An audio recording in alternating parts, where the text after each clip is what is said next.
하나님의 말씀은 빌립보서 3장 17절부터 21절까지 말씀입니다. 322쪽에 있습니다. 신약 322쪽입니다. 빌립보서 3장 17절 말씀부터 21절 말씀까지 한 절씩 교독하겠습니다. 다 찾아주세요. 322쪽 빌립보서 3장 17절 말씀 제가 먼저 읽겠습니다. 형제들아 너희는 함께 나를 본받으라. 그리고 너희가 우리를 본받은 것처럼 그와 같이 행하는 자들을 눈여겨보라.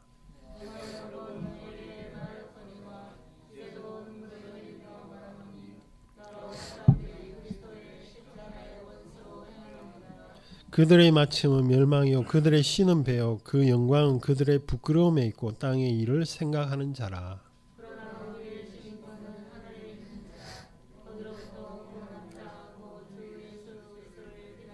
같이 읽겠습니다. 그는 만물을 자기에게 복종하실 수 있는 자의 역사로 우리 낮은 몸을 자기의 영광에 아멘. 미국에 있는 어떤 목사님이 사람은 삶을 3번 산다고 이렇게 이야기를 했습니다.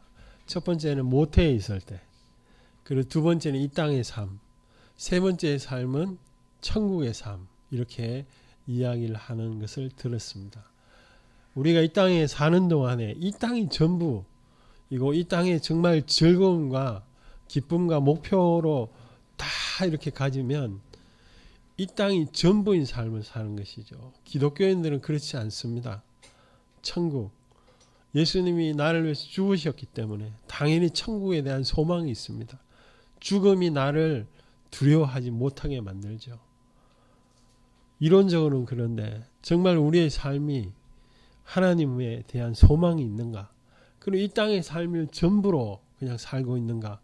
이것을 되돌아 봐야 됩니다. 믿음의 기초는 뭐냐?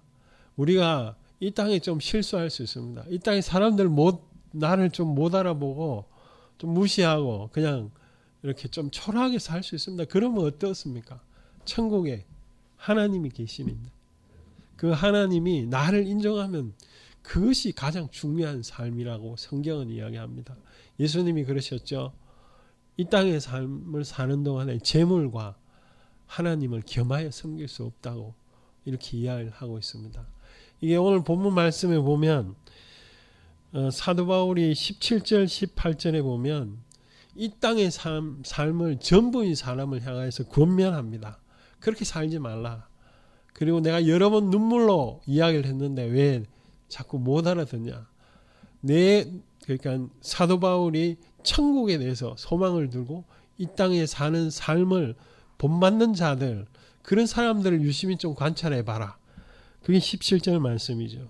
그리고 18절에 보면 여러 번 눈물을 흘려도 너희들이 예수 그리스도 십자가의 그 은혜를 오히려 원수로 행한다. 이게 무슨 말이냐면 예수 믿는 자는 천국에 대한 소망을 가지죠. 당연히 예수님 때문에 그 사랑 때문에 천국에 대한 소망을 가지는데 그것이 아니라는 거죠. 이 사람들에 대해서 19절에 이렇게 설명이 되어 있습니다.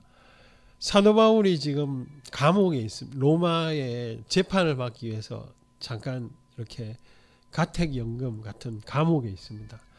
거기서 지금 이 글을 적고 있는데 그 사람들이 이 빌립보서 교회에는 두 가지 사람들이 있었나 봐요. 첫째는 뭐냐면 할례를 행해야 된다. 율법을 해야 된다. 지금 말하면 예수 믿는다는 거는 뭐 새벽기도 지키고 헌금도 하고 뭐 다 이런 규칙을 다 정해놓고 그것을 행해야 하나님 나라에 갈 수 있다. 이런 율법주의자들이 있었습니다. 그 반대는 또 뭐냐? 내가 깨달음을 얻기 때문에 내 멋대로 살아도 육체는 악하기 때문에 괜찮다. 그러니까 완전 도덕적으로 악하게 사는 겁니다. 그런 사람들을 향해서 19절에 그들의 마침은 멸망이다. 그들의 이렇게 목표는 신은 배다. 이렇게 먹는 거라고 이렇게 율법주의자들은 이것도 먹고 저것은 먹지 말고 이렇게 다 정해놨습니다. 정한 거, 부정한 음식 이렇게 다 구분해놨어요. 근데 그것이 그 사람들에게는 그 영광은 그들의 부끄러움이 된다. 그들이 의롭게 율법적으로 규칙적으로 한 게 오히려 그들에게 부끄러움이 된다는 거죠. 할례 했다고 하나님 앞에 땅땅거리고 살았는데 그 할례는 예수 그리스도 앞에서 아무것도 아니라는 거죠. 이 현대말로 이렇게 하면 바꾸면 좀 이렇습니다. 교회 열심히 다니시죠. 중요합니다. 예배 드리는 거 중요하죠. 그런데 그 속에 하나님의 사랑하는 예수님이 나를 위해서 죽은 그 사랑이 내게 정말 느껴지면 그 사람은 예수 믿는 사람입니다. 하나님 백성입니다. 그러나 그냥 주일날 와서 종교적 의무로 이렇게 와서 이렇게 하는 것은 그것은 하나님의 사랑이 그 속에 없기 때문에 신앙이 아닌 거예요. 하나님 관계에서 믿음이 안 생깁니다. 제가 잠깐 들은 어떤 교회 장로님이 교회 잘 섬기다가 병에 걸렸습니다. 죽을 무슨 암이었던가 봐요. 그래서 목사님 찾아갔는데 목사님 그들도 보지도 않고 예수가 뭐고 다 귀찮소 이랬답니다. 이게 무슨 날벼락 같은 이야기입니다. 그게 왜 그렇습니까?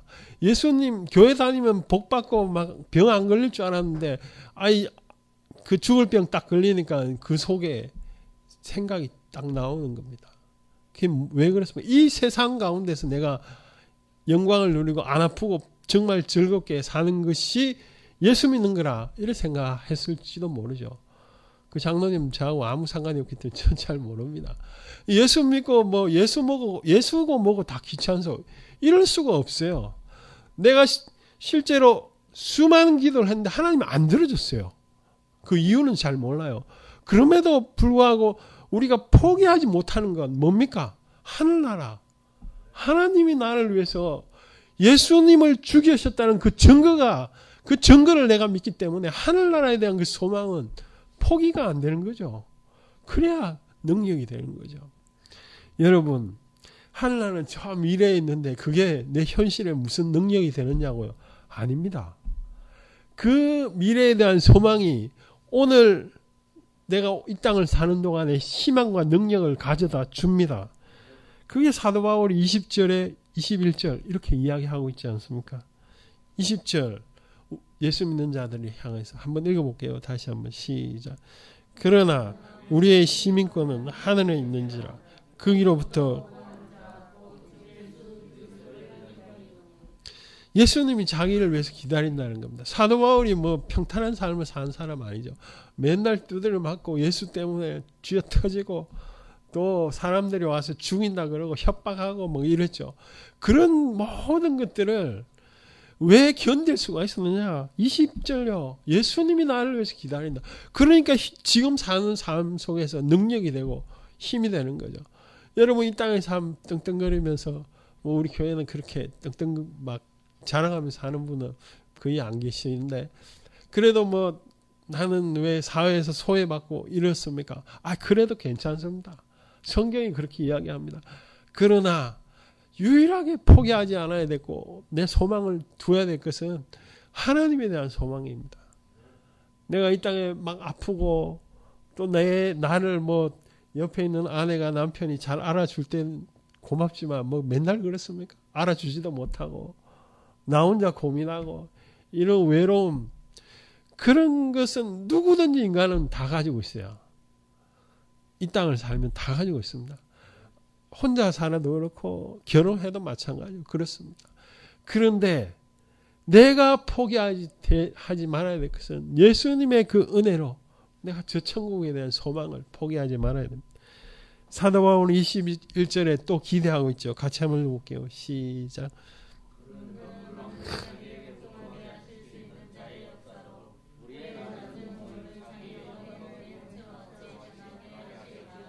우리의 낮은 몸을 자기 영광의 몸의 형체와 같이 예수님의 형체와 같이 변하게 하시리라고 사도 바울이 살아있을 때 그렇게 이야기하잖아요. 무슨 말이냐? 내가 현실에 사도 바울이 지금 제가 금방 이거 적을 때 빌립보서 적을 때 이렇게 재판 받으려고 지금 기다리고 있는 중입니다. 자유롭지가 못해요. 지금 말하면 저기 뭐 이렇게 잡혀 있는 거죠. 그게 뭐 자랑스럽겠습니까? 그럼에도 불구하고 그 소망을 오늘 현재 느끼고 있다는 겁니다. 그러므로 오늘을 살 수가 있는 겁니다. 여러분, 예수 믿는다고 행복하십니까? 행복하셔야 됩니다. 행복 안 느껴지는데요. 상황과 환경을 세상 가운데 다 빼앗기면 행복이 오고 하나도 안 남아 있습니다. 그러나 우리가 하나님의 이 말씀을 붙들고 여기 21절 말씀대로 우리의 낮은 몸을 자기의 영광스러운 형체와 같이 변하게 하는 그 영광을 생각할 때 내 마음에 기쁨이 생기는 거죠. 사도 바울이 고난과 어려움을 우리보다는 수십 배, 수백 배 많이 당했죠. 제가 성경을 읽으면 제가 느낀 바는 그렇습니다. 물론 여기 계시는 분들 중에 상당한 고난을 당하신 분도 뭐 있을 수도 있겠죠. 제가 잘 모르지만. 그러나 사도 바울은 생명의 위협을 여러 번 겪은 사람입니다. 그 대표적인 게 고린도 후서 우리 잠깐만 찾아보겠습니다. 고린도 후서 앞쪽에 이때는 전도할 때 3차 전도 여행할 때 썼는데 고린도 후서 1장 8절 9절 우리 같이 한번 읽어보겠습니다. 성경 286쪽에 있습니다. 다 찾으세요. 286쪽 고린도 후서 1장 8절 같이 읽어보겠습니다. 시작. 형제들아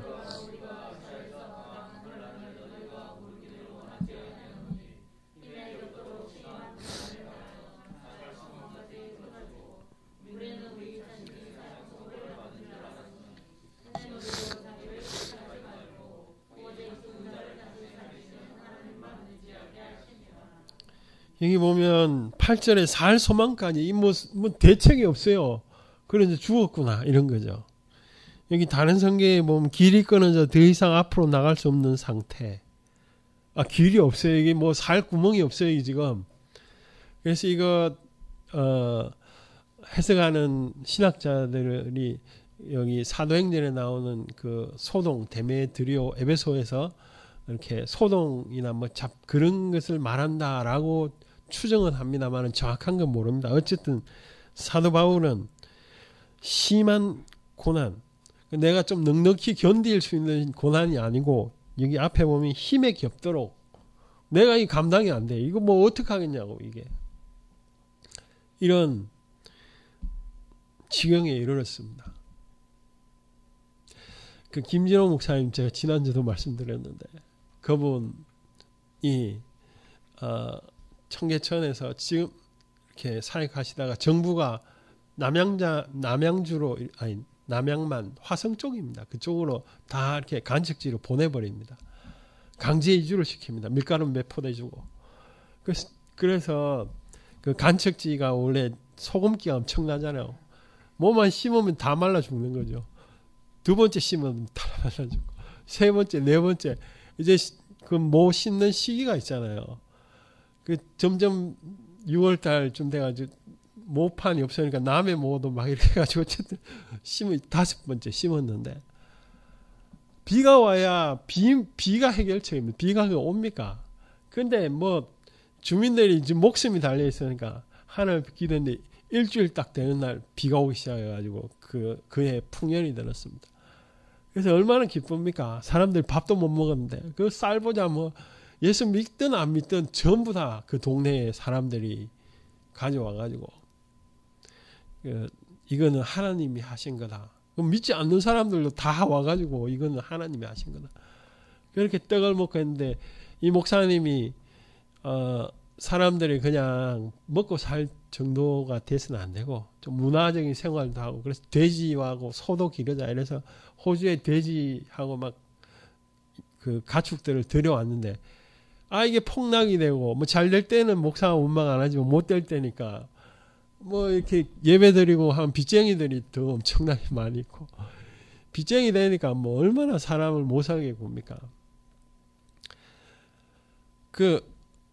여자분들이 와가지고 이 빚쟁이 목사, 이 박태성 같은 목사 잡아가지고 부끄러움을 한번 당해보라고 옷을 다 벗겨버리고 막 저기 전봇대에다 막 묶고 막 이래 그 뭐 부끄러움과 죽는 게 더 낫는 그런 상황이 된 거죠. 이 지금 여기 9절 말씀대로 8절은 살 소망이 없는 거죠, 목사님이.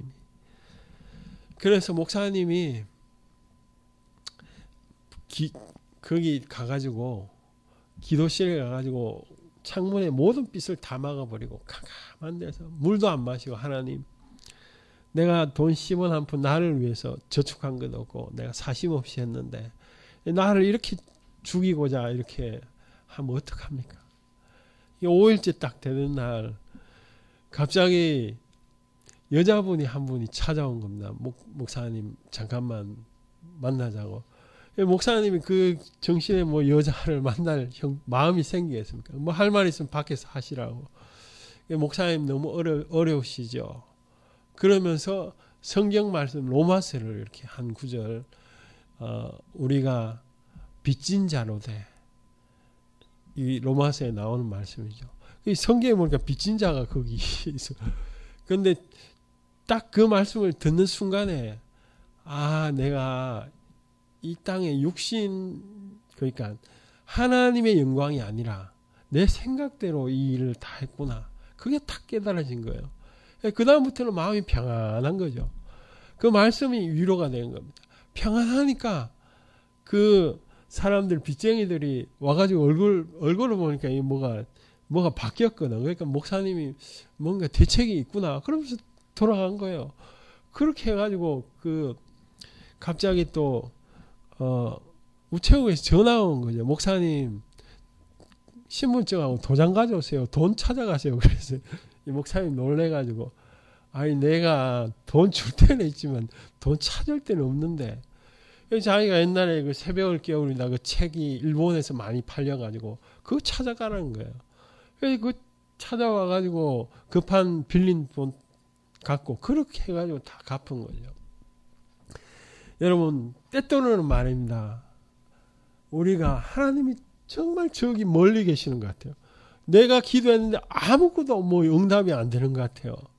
그렇지만 하나님은 내가 저 멀리에 느끼는 그 순간에도 하나님 함께 하고 계십니다. 믿습니까? 성경은 그렇게 이야기합니다. 또 그걸 붙잡아야 하나님의 능력이 나타나는 거죠. 그래서 사도 바울이 9절에 고린도후서 2장 9절에 뭐라고 이야기합니까? 같이 한번 읽어볼게요. 시작. 우리는 우리 자신이 사형 선고를 받는 줄 알았으니 우리는 우리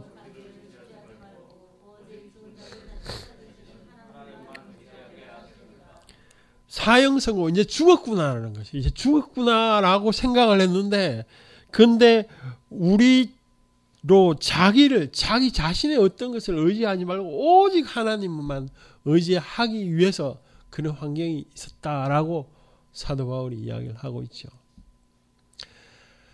이 땅의 삶이 만만치가 않습니다.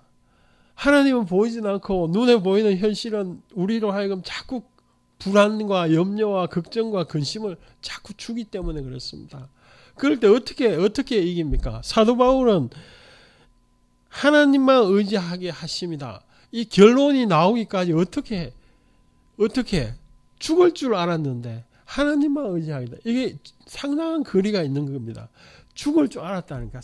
환경과 상황을 보니까 죽을 줄 알았는데 하나님이 정말 도와주셨구나. 하나님만 의지하게 하셨구나. 이거는 완전히 엄청난, 여기서 극과 극입니다. 그리고 어떻게 그렇게 됐느냐. 방법이 두 가지예요. 첫째, 하나님 말씀을 붙잡는 겁니다. 둘째가 뭡니까? 무시로 기도하는 겁니다. 자꾸 불안이 올 때, 걱정이 올 때, 염려가 올 때, 하나님, 나 힘들어요. 하나님의 나에게 능력을 주시고 이 어려움을 이길 수 있도록 말씀을 주든가 나에게 확신을 주든가 은혜를 베풀어 달라고 자꾸 하나님 앞에 기도하는 겁니다. 에베소서 6장에 보면 6장 16절을 우리 한번 찾아보실까요? 에베소서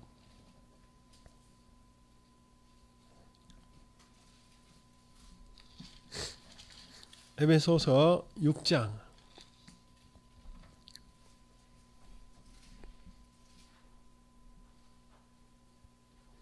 자 16절 같이 한번 읽어볼게요. 16절 17절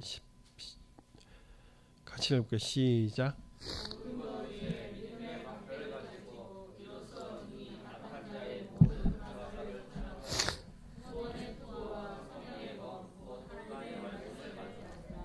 여기 보면 그 16절에 보면 악한 자의 모든 불화살, 이게 세상이 주는 염려, 근심, 너 예수 믿어도 소용이 없어, 기도해도 아무런 응답이 없는 게 하나님이야 라고 이야기를 하죠. 하나님 보이지도 않는데 왜 믿어? 하나님 믿어봐 무슨 소용이 있냐 라고 세상이 이야기를 합니다. 그런 염려와 근심을 내가 받아들이면 안 된다고요. 그래서 어떻게 믿음의 방패를 가지고, 믿음이 하나님을 믿는 믿음이죠. 믿음이 뭡니까? 하나님의 말씀을 붙잡아야 되는 거죠. 그 16절에 보면, 17절에 보면 곧 하나님의 말씀을 가지라는 거죠. 말씀을. 그리고 18절 모든 기도와 간구로 항상 성령 안에서 기도하라고. 하나님의 말씀과 기도 외에는 하나님의 믿음을 취할 방법이 없습니다. 기도해도 때때로 안 믿어져요. 제 친구, 제가 목사님 그 직장 암 걸려가 수술했는데, 아무리 그 의사가 그냥 이거는 직장 학문을 폐쇄해야 됩니다. 그 의사 말이 법인 거죠. 그래서 목사님 그 학문 폐쇄하면 지난주에 말씀드린 이거 뭐 차고 강단에 올라가면 하나님 나 그래 못하겠다고. 아무리 기도했는데 그 목사님 뭐라고 하냐면 믿음이 안 생긴다는 거죠. 여러분 생각에 막 기도하면 믿음 팍팍 생기고 막 이렇게 은혜 받고 그런 간증 많이 들어보셨죠? 안 그렇습니다. 실제로 기도해 보세요. 기도했는데 안 생기는 거지. 더 몸이 아픈 거예요. 더 몸이 아프고 성경 말씀은 뭐 하나님 도와주신다 뭐 돼 있는데 그 의사 말 딱 한 번만 들으면 믿음이고 뭐 한 방울도 안 남. 그분 제가 한번 찾아갔거든요. 그분이 병동을 들면서 이 링게로 이 꽂은 그 막대기 있잖아요. 그거 들면서 아픈 중에도 그 병동을 들면서 막 하나님께 기도하는 걸 내가 봤거든요. 그 정도 기도하면 하나님 좀 들어주셔야 되지. 하나님이 확신 좀 주셔야 되는데 안 생기더라는 거지. 그래서 자기가 회개했대요. 강단에서 여러분 그 목사님이니까 기도하면 하나님 들어주십니다. 이런 설교했던 거 다 회개했대요. 자기가. 근데 요나스 4장에 보니까 그분이 요나스 4장 그 박능쿨 이야기가 나옵니다. 박능쿨을 네가 그렇게 아끼거든. 내 하나님 마음은 이 니느웨의 백성들을 얼마나 아끼겠냐. 그런 구절이 나와요. 근데 그 구절이 딱 보는 순간에 내가 내 생명을 이렇게 아끼는데 하나님의 뜻을 너무 무시했구나. 이런 이제 마음에 감동이 되고. 그래서 그분이 그때부터는 마음이 평안한 거야. 놀랍게도. 그 말씀이 그런 걱정과 근심을 이기게 만드는 거죠. 여러분 얼마나 무섭겠습니까? 물론 여러분들은 뭐 그런 경험이 없으시겠지만 그 목사인 자가 그러면 목사가 뭐 체면이고 뭐고 자기 몸도 안 되는데 어떻게 설교하겠냐는 거지. 그분은 지금 뭐 하나님의 은혜로 평안하게 이렇게 뭐 좀 식사 잘 하시고 계십니다. 네. 이 땅의 삶을 제가 처음 말씀했죠. 우리는 3번의 인생을 사는데 저 천국에 대한 소망을 다 가지고 있어야 되는데 살다 보면 잊어버려요. 살다 보면 내가 이 땅에 있는 것 이런 것도 해야 되고, 다른 사람은 자가용 타고 다니고 나는 제트카 타야 되고, 뭐 다른 사람하고 자꾸 비교하니까 나는 더 해야 되고, 이런 마음이 가만히 있는데 눈에 보이는 게 현실입니다. 그렇게 자꾸 들어오는 거죠. 그래서 그런 것들을 내가 어떻게 이기고 하나님 앞에 나아가고 하나님이 능력을 경험할 수 있느냐? 단순합니다. 하나님의 말씀과 기도입니다. 그 말씀과 기도를 할 때 내 마음의 걱정과 불안과 염려가 사라지고 내 마음에 나를 향한 확신이 생기는 거죠. 그 확신이 마음에 평안을 주고 하나님의 길로 인도하게 만드는 거죠. 여러분, 저나 여러분이나 이 세상을 사는 동안에 걱정이 없을 수가 없습니다. 그런 인생 단 한 명도 없습니다. 그렇지만 나에게 능력이 주시고, 우리 여기 교회 앞에 보면 이사야서 40장 11절 말씀대로 참으로 우리를 도와주신 하나님 앞에 나아가서 평안을 누리는 하루하루의 삶을 살아야 되는 줄 믿습니다. 한날의 고난은 그날에 족하다고 예수님이 말했는데, 우리가 우리 인생을 책임지려고 할 때 고난과 염려와 걱정은 더 생깁니다. 내가 책임지려고 하지 마시고 기도와 하나님의 말씀으로 우리가 평안을 누리는 하루하루 삶이 되시기 바랍니다. 우리 같이 한번 기도하겠습니다.